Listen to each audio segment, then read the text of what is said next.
2020년 10월 25일 일안교회 주일 예배를 시작하도록 하겠습니다. 우리 다 함께 조용한 기도로 나아가시겠습니다.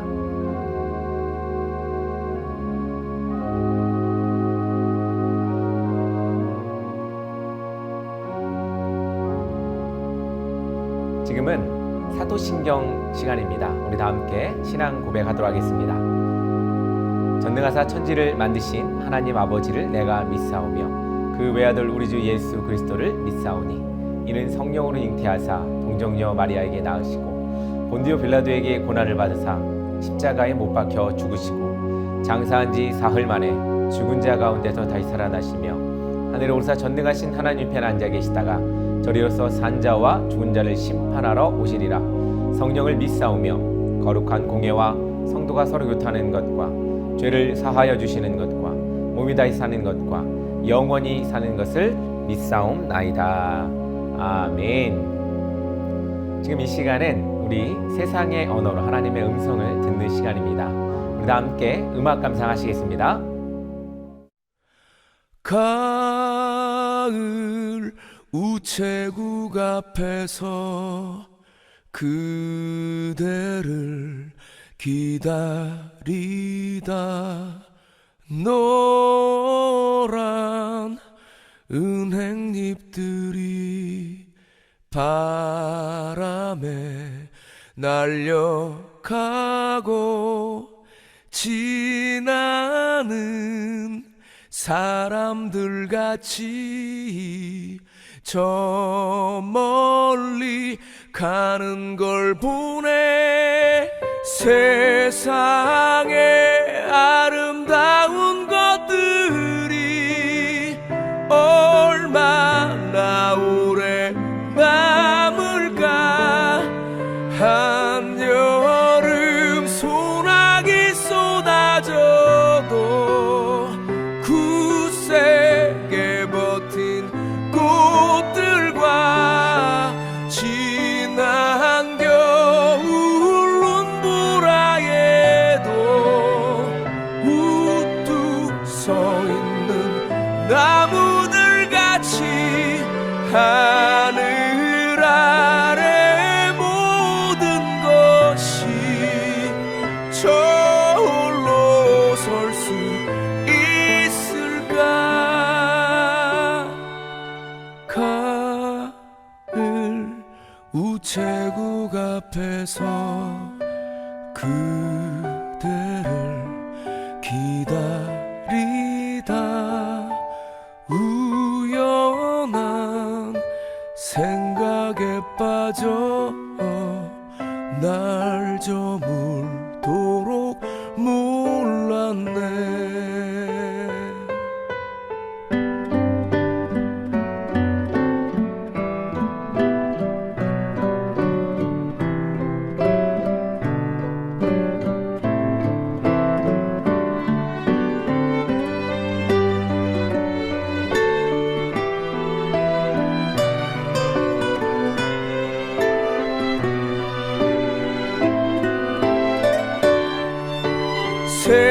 세상에 아름다운 것들이 얼마나 오래 남을까.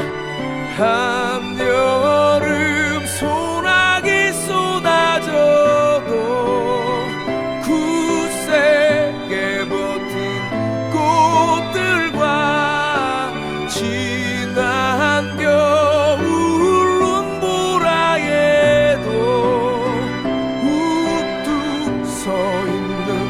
나무들 같이 하늘 아래 모든 것이 저홀로 설 수 있을까. 가을 우체국 앞에서 그대를 기다리다 우연한 생각에 빠져 날 저물도록 몰랐네. 날 저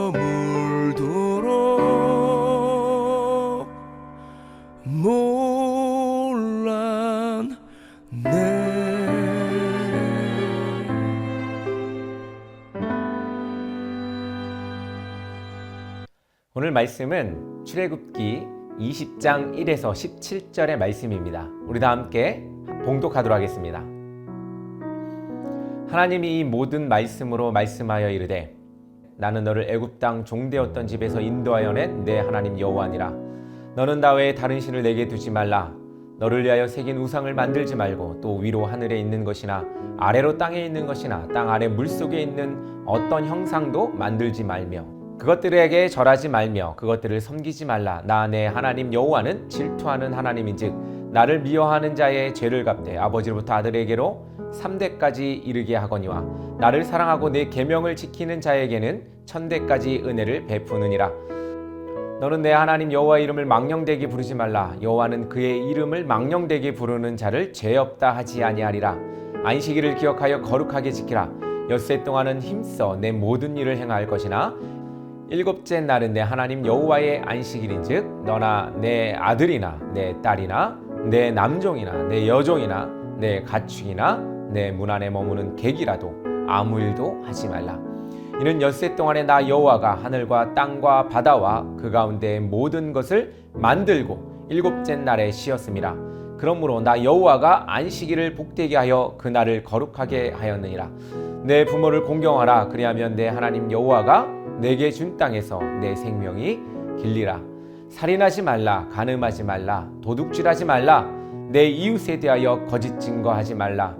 내 이웃의 집을 탐내지 말라. 내 이웃의 아내나 그의 남종이나 그의 여종이나 그의 소나 그의 낙이나 무릇 내 이웃의 소유를 탐내지 말라. 아멘. 할렐루야. 날씨가 많이 쌀쌀해졌습니다. 여러분들 한 주간 어떻게 잘 보내고 계십니까? 잠깐 이렇게 추워졌다가 또 따뜻해지겠죠. 아직 만추도 오지 않았습니다. 이 단풍도 많이 구경 가고 해야 되는데 아쉬울 것 같습니다. 추위가 이제 또 물러가길 바라면서 또 이 우리 가을을 충분히 만끽했으면 좋겠습니다. 이처럼 작은 변화에도 우리는 이렇게 반응을 합니다.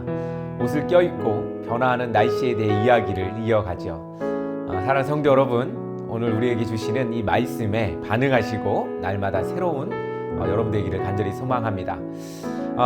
여러분들은 성경을 몇 번 정도 읽으셨나요? 어떤 분은 뭐 10번도 읽었다, 100번도 읽었다 하시는 분들도 계시고 아직 교회에 다니고 예수를 믿기 시작한 지 오래되지 않으신 분들은 한 번도 읽어보지 않은 분들도 있을 겁니다.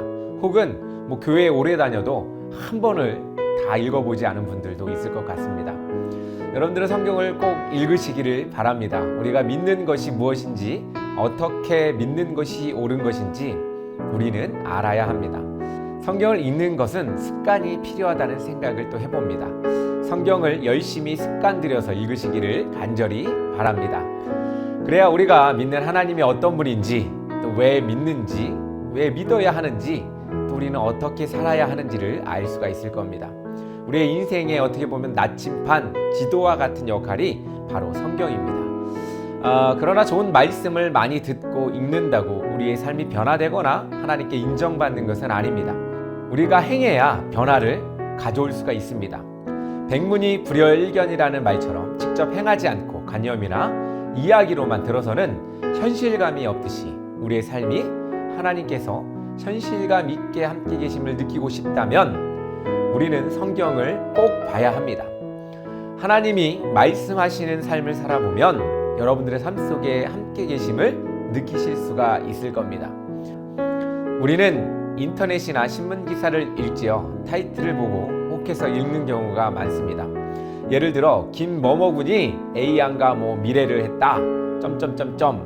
드라마에서 뭐 이렇게 나오는 경우, 낚였다는 말을 쓰죠. 요즘 이렇게 대제를 보면 이렇게 낚이는 말들이 참 많이 있는 것 같습니다.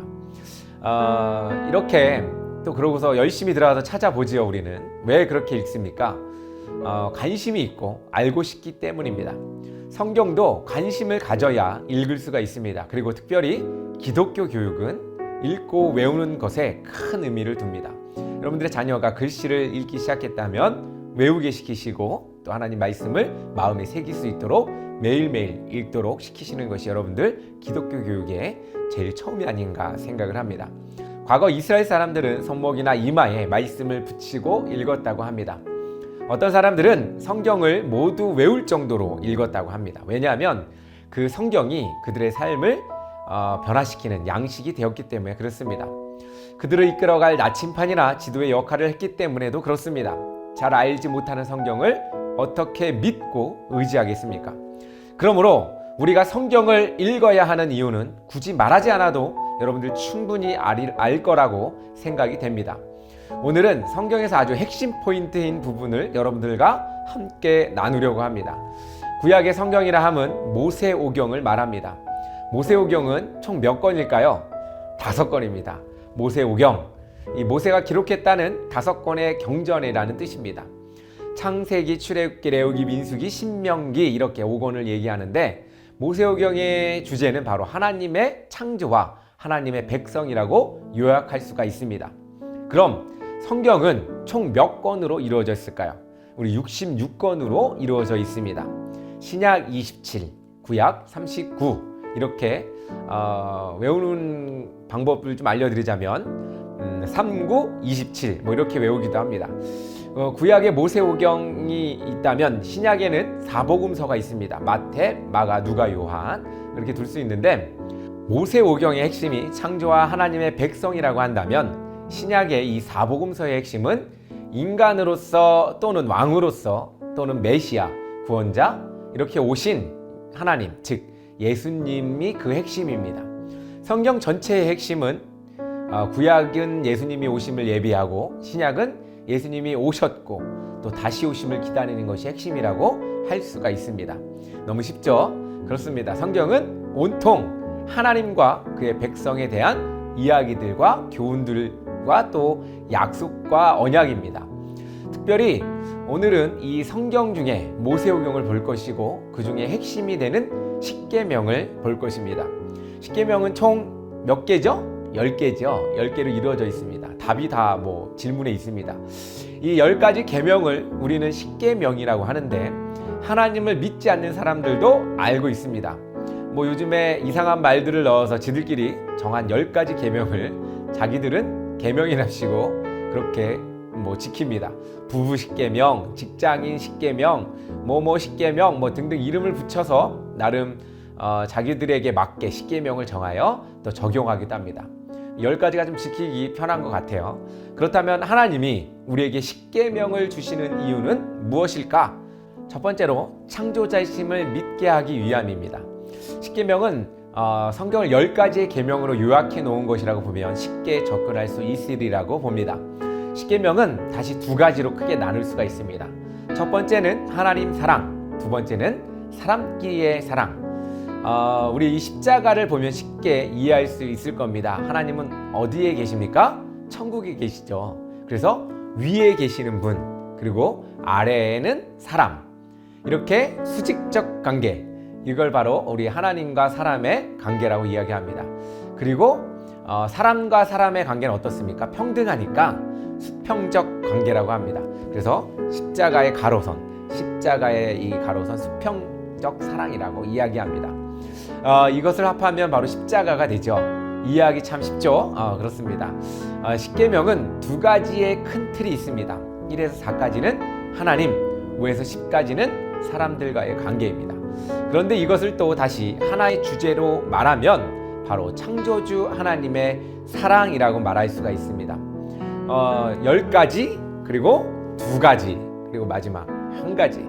이것이 바로 하나님의 사랑. 어떤 하나님이요? 창조주 하나님의 사랑이라고 말할 수가 있습니다. 창조주 하나님의 사랑. 그렇습니다. 지금부터 이 창조주 하나님의 사랑에 대해서 보려고 합니다. 우리는 흔히 십계명을 볼 때 하나님이 사람을 위해 만들어 주신 것이다 라고 말하는 경우가 있습니다. 물론 이 말은 틀린 말은 아닙니다. 그러나 궁극적으로 우리에게 십계명을 주시는 이유는 다 하나님을 위해 주신 것입니다. 이것을 이해하고 가야 합니다. 십계명은 하나님을 위해 우리에게 주신 것입니다. 모세오경의 시작은 창세기입니다. 우리 창세기 1장 1절 한번 읽어볼까요? 태초에 하나님이 천지를 창조하시니라. 하나님 이 세상을 만드셨다고 합니다. 왜 만드셨을까요? 우리는 이 사실을 분명히 알아야 합니다. 세상 사람들, 즉 과학적이라고 말하는 사람들이 진화론을 이야기하면서 이 세상은 어쩌다 보니 우주에서 폭발이 일어나고 어쩌다 보니 만들어졌다라고 말을 합니다. 뭐 여러 가지 과정이 있어요. 제가 보니까. 그리 어쩌다 보니 규칙과 질서가 만들어졌다고 이야기합니다. 즉 우주의 이 질서, 코스모스는 우연히 만들어졌다고 믿는 것입니다. 왜냐하면 그때를 볼 수 없었기 때문에 또 그 증거가 많지 않습니다. 그렇기 때문에 그들 또한 믿는 것입니다. 이런 이론들은 언젠가 또 바뀌게 될 것이고 다른 이야기들로 계속해서 변화할 것입니다. 그렇다면 창조에 대한 증언도 딱히 증명할 도리가 없습니다. 우리가 갖고 있는 성경 외에는 창조에 대한 이야기가 나와 있지 않기 때문에 그렇습니다. 왜냐하면 성경이 증언하고 그것을 믿는 것뿐이기 때문입니다. 결론적으로 말하자면 세상의 그 처음에 대한 것은 진화론이든 창조론이든 그것을 믿느냐 믿지 않느냐 그 다른 것이 아닌가 이런 생각을 해봅니다. 진화론도 믿음으로부터 출발합니다. 창조론도 믿음으로부터 출발하죠. 그렇습니다.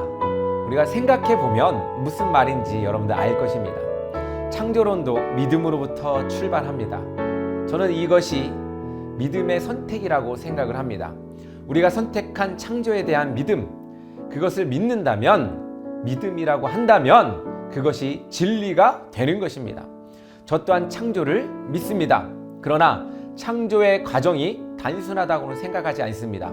모든 변화하는 것에 함께 하시는 하나님을 저는 믿습니다.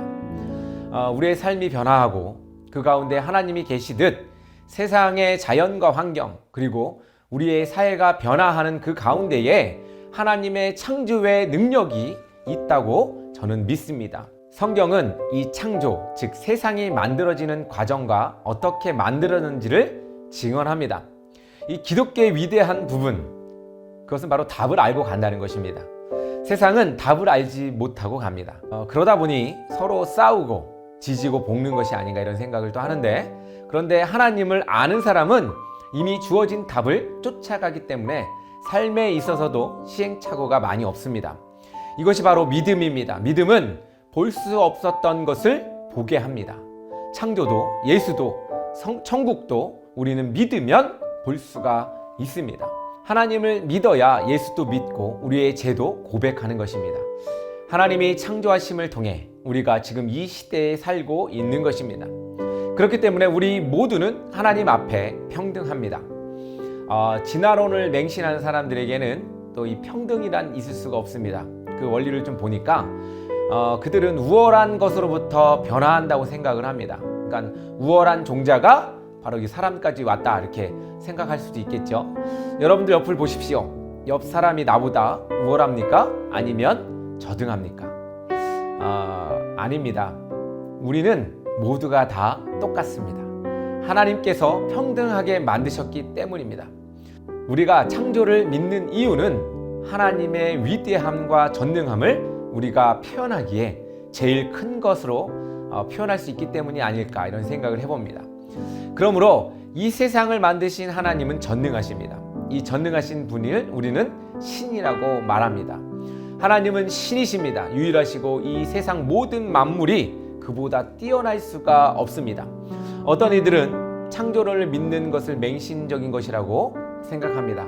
그러나 종교에서의 믿음은 바로 그런 것이 아닌가 이런 생각을 해봅니다. 모든 것을 다 표현할 수 없고 사람 이상의 것을 믿기 때문에 우리에게 어느 정도의 묻어놓고 믿는 것도 필요합니다. 그게 바로 신앙이 아닐까 이런 생각을 합니다. 이것저것 다 따지면 우리는 신앙을 가질 수가 없을 것입니다. 왜냐하면 우리는 보지 못한 것을 또한 믿기 때문에, 믿어야 하기 때문에 그렇습니다. 그러므로 우리는 우리를 만드신 하나님을 믿어야 합니다.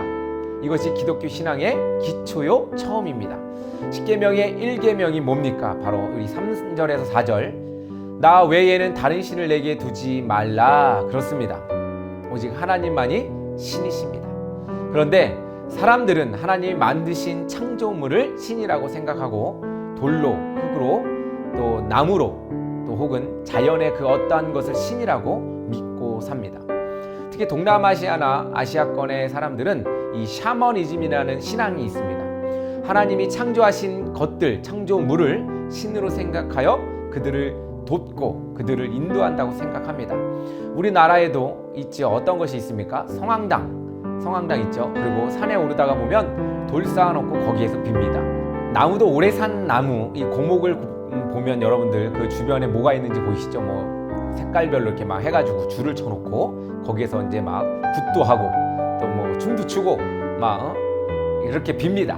이 모든 것들도 어떻게 보면 계절의 이 흐름도 자연의 그 어떤 것도 우주 만물 그 어떤 것도 신이 될 수가 없습니다. 왜냐하면 신이 만들었기 때문에 그렇습니다. 즉 신이 될 수 없다는 말인데 우리에게 오직 신은 하나님 한 분이시고 우리는 그 우상들을 섬겨서는 안 됩니다. 두 번째로 하나님께만 영광을 돌리기 위해 십계명을 주셨습니다. 창세기에 보니까 하나님 마지막 6일째 모든 만물을 다 지으신 후에 누굴 만들어요? 사람을 만들었습니다. 그것도 그냥 만드신 것이 아니라 하나님의 형상대로 만드셨다고 했습니다.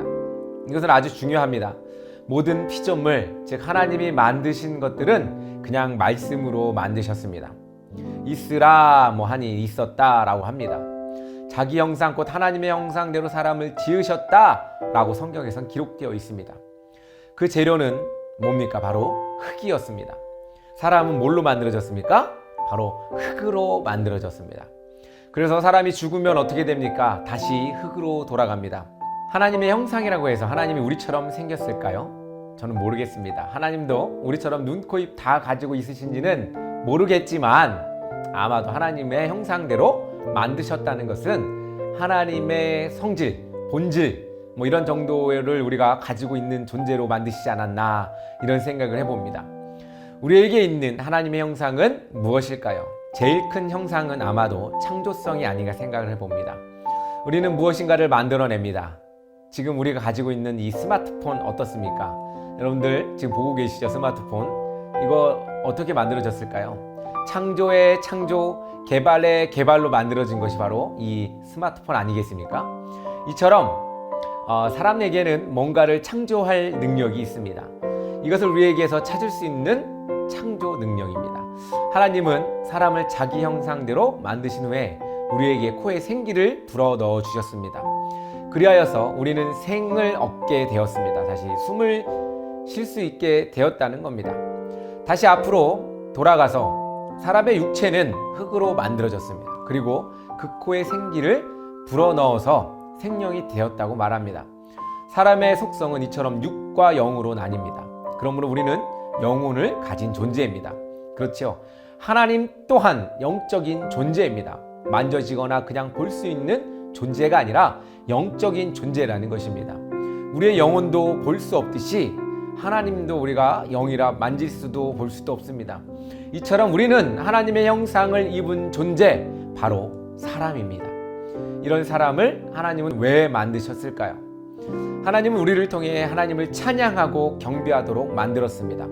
하나님은 우리를 그런 이유로 만들었습니다. 그런데 사람들은 죄를 지었지요. 하나님보다 세상의 것을 더 좋아했기 때문에 이 죄는 시작했습니다.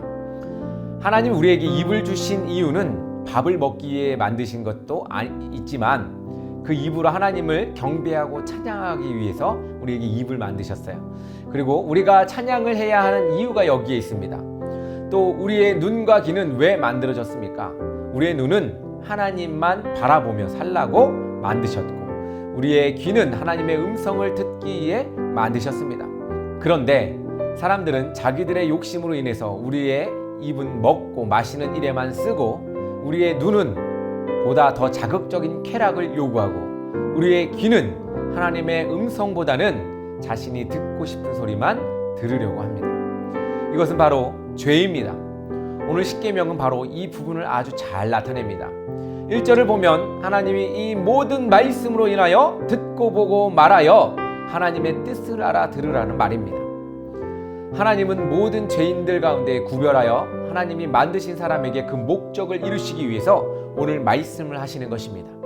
즉 하나님이 인간을 만드신 최고의 목적은 하나님을 경배하고 예배하며 하나님께만 홀로 영광 돌리기 위해 인간을 만드셨습니다. 모두가 다 타락하였기에 그렇기 때문에 하나님은 민족을 선택하여서 하나님께 경배하고 예배하게 합니다. 그러기 위해서는 이제는 다른 신들을 섬기지 말아야 하고 하나님께만 경배하고 예배하고 섬기라는 것입니다. 사랑하는 성도 여러분, 여러분들이 만들어진 이유는 바로 여기에 있습니다. 오직 하나님만 생각하시기 바랍니다. 오직 여러분들의 삶의 목적이 하나님을 위해 사는 존재라는 사실을 믿으시기 바랍니다. 이하 모든 계명은 모든 인생에서 그 원칙이 하나님께 있음을 말하고 있는 것입니다. 그런데 아주 중요한 것이 있습니다. 죄는 죄를 낳게 됩니다. 부모가 죄 가운데 있으면 자녀도 죄 가운데에 있게 됩니다. 오늘 제가 여기서 말하는 죄는 하나님을 믿지 않는 죄입니다. 하나님은 그 죄의 끈을 끊기를 원하십니다. 부모로부터 혹은 자녀로부터 그 죄의 끈을 끊고 하나님께 돌아와야 한다고 이야기합니다. 5절 하반부에 이렇게 이야기합니다. 나를 미워하는 자의 죄를 갚되 아버지로부터 아들에게 3대까지라고 말을 하고 있습니다. 이 말을 다시 말해서 아버지가 죄를 지으면 아들도 영향을 받는다는 것입니다. 그러나 반면에 6절을 한번 읽어봅시다. 1000대까지 은혜를 베푸신다고 합니다. 여기에 나타나는 것이 바로 하나님의 사랑입니다. 하나님의 사랑은 영원합니다.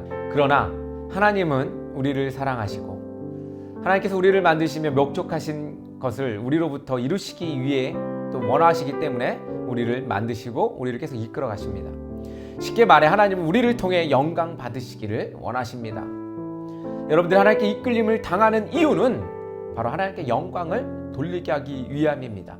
마지막으로 십계명을 주신 이유는 우리의 삶을 통해 하나님을 나타내기 위함입니다. 우리나라나 서양의 많은 법은 모두가 성경에서 영향을 받은 것이 있습니다.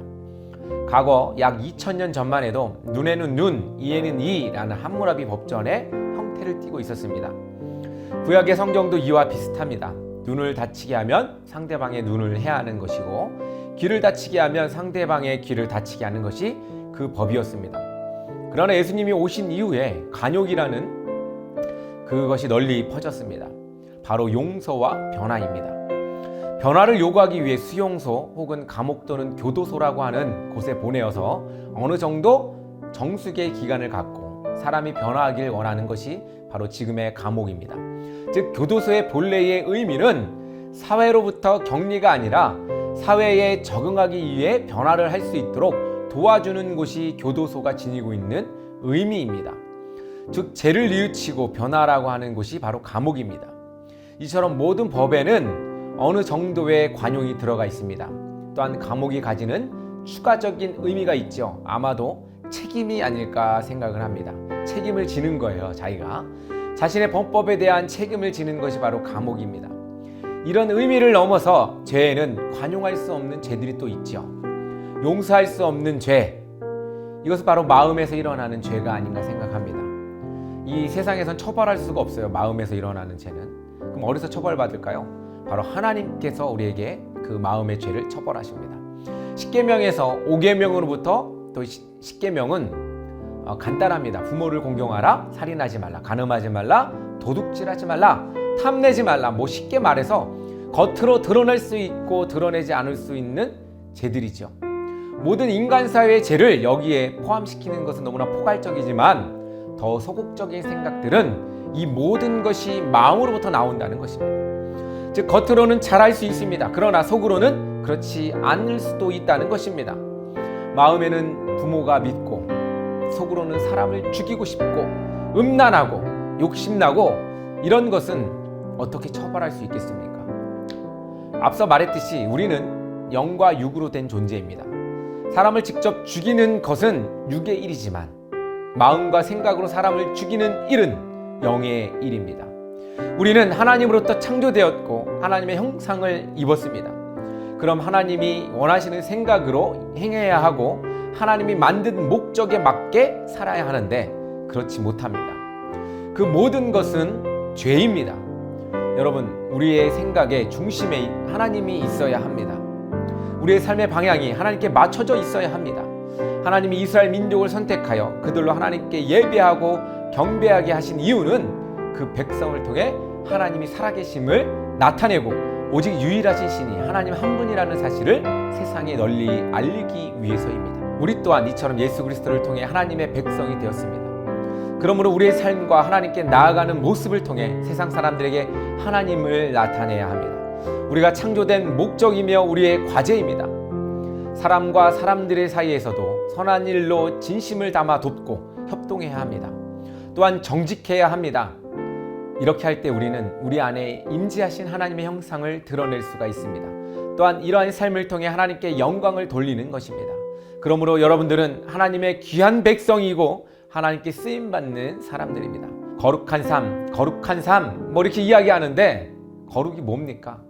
하나님의 형상을 드러내며 사는 것이 바로 거룩한 삶입니다. 그러므로 온전히 여러분들 삶에 하나님의 형상이 나타나기를 간절히 소망합니다. 여러분들 우리가 하나님의 형상을 입었습니다. 하나님의 형상을 회복하는 것은 이제 우리가 안고 가야 할 과제입니다. 여러분들 삶에 하나님이 주시는 이 과제, 하나님의 형상을 회복하는 일, 그것이 우리가 살아가며 날마다 풀어내야 할 과제, 그것은 바로 성경의 답이 있음을 우리는 알아야 합니다. 우리 다 함께 그렇게 하나님의 형상을 회복하며 나아가는 여러분 되기를, 창조의 목적을 달성하는 여러분 되기를 간절히 소망합니다. 다 함께 기도하겠습니다. 하나님 아버지 감사합니다. 우리를 만드시고 우리를 붙드시는 하나님, 우리를 만드실 때 하나님의 형상을 우리에게 입히셨습니다. 창조의 능력이고 또한 하나님의 그 사랑이고, 우리가 하나님의 마음을 품기 위해 우리를 하나님 형상대로 모양대로 만드셨을 줄 압니다. 아버지 하나님, 우리가 하나님을 닮았습니다.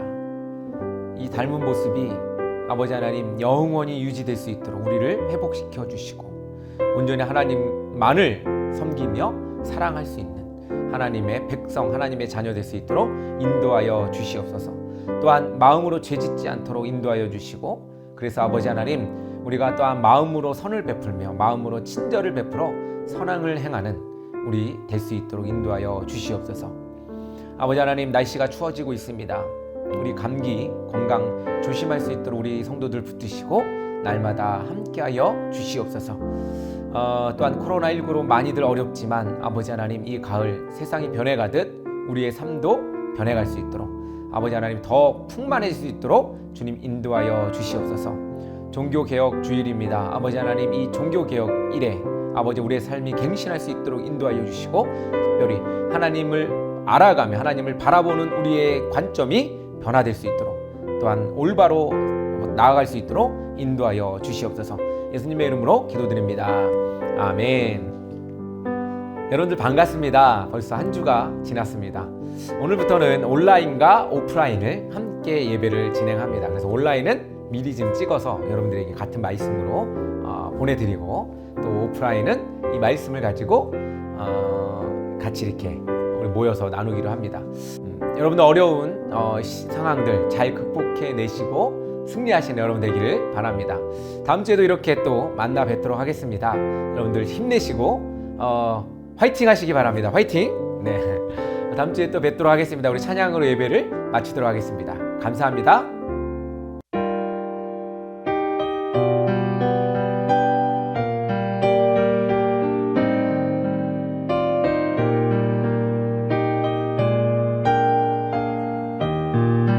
예수님의 은혜와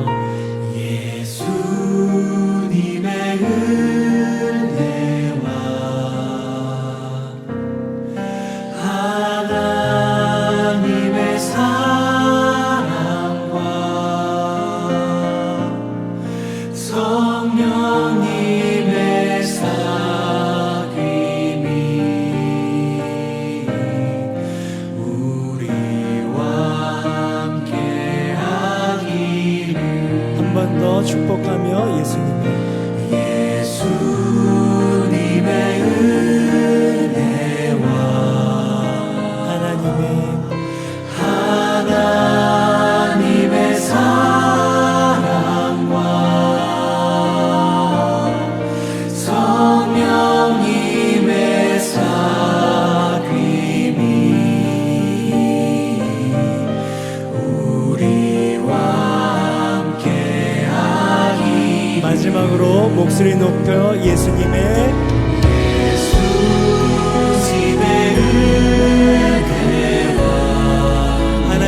기도합니다.